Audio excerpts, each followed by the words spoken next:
નમસ્કાર, હું છું આપણો મિત્ર શૈલેન્દ્ર પ્રજાપતિ. આપ જોઈ રહ્યા છો વીએનજી ન્યૂઝ અમદાવાદ.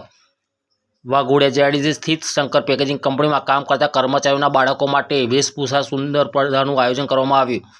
વાઘોડિયા જેઆઈડીસીમાં આવેલ plot number 1415 Shankar packaging company તરફથી કંપનીમાં ફરજ બજાવતા કામદાર ભાઈઓ માટે બાળકો માટે વેશભૂષા સ્પર્ધાનું સુંદર આયોજન કરવામાં આવ્યું હતું, જેમાં 5 થી 9 તેમજ 10 થી 14 વર્ષના 20 થી વધુ બાળકોએ ભાગ લીધો હતો.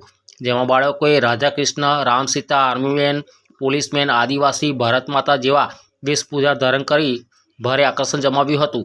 તેમજ કંપનીના સ્ટાફ, કર્મચારીમાં કામ કરતા કર્મચારી તેમજ કર્મચારીના બાળકોએ હાજરી આપી હતી. વેશભૂષા સ્પર્ધામાં ભાગ લીધેલ બાળકોને શંકર પેકેજિંગ કંપનીના ઉચ્ચ અધિકારીઓ દ્વારા વિજેતાને ઇનામ સાથે સર્ટિફિકેટ આપવામાં આવ્યું હતું. સાથે તમામ બાળકોને ઇનામ સર્ટિફિકેટ આપવામાં આવ્યા હતા. રિપોર્ટર શૈલેન્દ્ર પ્રજાપતિ સાથે પ્રકાશ બારિયા, વાઘોડિયા.